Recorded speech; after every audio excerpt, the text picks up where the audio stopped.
एक व्यक्ति थे हमारे आपके जैसे, बस अंतर इतना था कि ईश्वर के बहुत बड़े भक्त थे।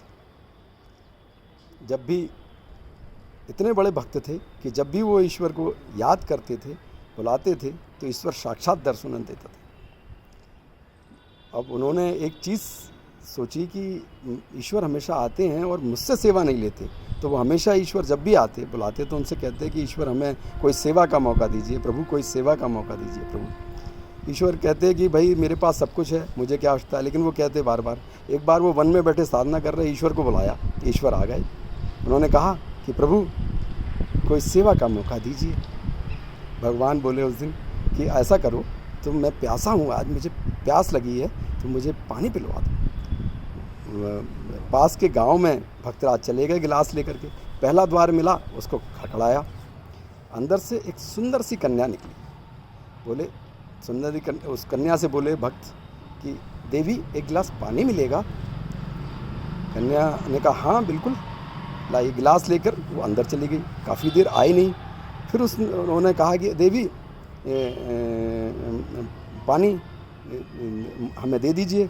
तो कन्या बोली कि भक्तराज आप आए हो, देखो मेरे पास और ये पानी लेके, पानी तो ये रखा है, लेकिन ये है कि आपसे मेरे पिताजी गांव गए हुए, बाहर शहर गए हुए हैं, और आपको बिना मिले उनसे चले जाओगे तो उन्हें अच्छा नहीं लगेगा।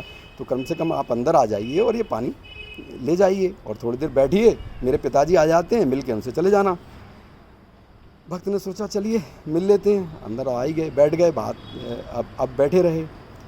दोपहर हो गई, पिताजी नहीं आए। अब वो लड़की कन्या बोली थोड़ी देर से कि प्रभु आप ऐसा करिए भक्त जी, तब तक आप आए हो तो अब जलपान ही कर लीजिए, पिताजी आते होंगे। तो पहले तो उन्होंने मना किया भक्त जी ने, लेकिन बोली कि अब बहुत देर हो गई है, उनको भक्त जी को भूख भी लगने लगी। तो उन्होंने कहा ठीक है, थोड़ा जलपान लेकर के कन्या आ गई। उन्होंने भक्त जी ने जलपान किया, बड़ा अच्छा बना के लाई थी, अच्छा सुस्वादु भोजन था, खाया। क्योंकि फिर चलने को तैयार हुए। बोले पिताजी से मिल लीजिए, आते ही होंगे बस वो, पर पिताजी शाम तक नहीं आए। अब बैठे बैठे भक्त भी सोचने लगे कि क्या करें। जा वो पा नहीं रहे थे, बार बार रोक लेती थी। उसने बाद में काफ़ी देर हो गई, शाम हो गई, तो बोली कि ऐसा करिए भक्त जी कि अब आप भोजन भी कर लीजिए यहाँ पर, कि पिताजी तो आएंगे ही, पिताजी से मिल के जाना तभी अच्छा लगेगा। तो भक्त जी ने भोजन भी कर लिया। और ज़्यादा रात हो गई। कन्या बोली कि अब इतनी रात को आप कहाँ जाओगे, अब यहीं रुक जाओ, एक रुक करके और सवेरे जल्दी चले जाना, तब तक पिताजी भी आ जाएंगे। रात को भक्त जी रुक गए, और वो रुके तो ऐसे रुके, दिन महीने साल गुजरते जाएंगे। अब रुक गए तो सालों गुजर गए और भक्त जी नहीं जा पाए, और उस गुल से तमाम सारे गुलगुले बन गए। तमाम उनके नाती पोते और सब उसमें मगन, एकदम भूल गए। कभी प्रभु की याद नहीं आई कि वो उनको पानी देना था, उनका गिलास, सब भूल गए वो। कई वर्षों के बाद एक बार जो उनका खेत था, उसमें भक्तराज जो है अपना रुई के जो बीज निकाले जाते थे पुराने समय में, आजकल तो मशीनें चलती हैं, रुई से बीज निकाले जाते थे, वो उसमें से बीज निकाल रहे थे।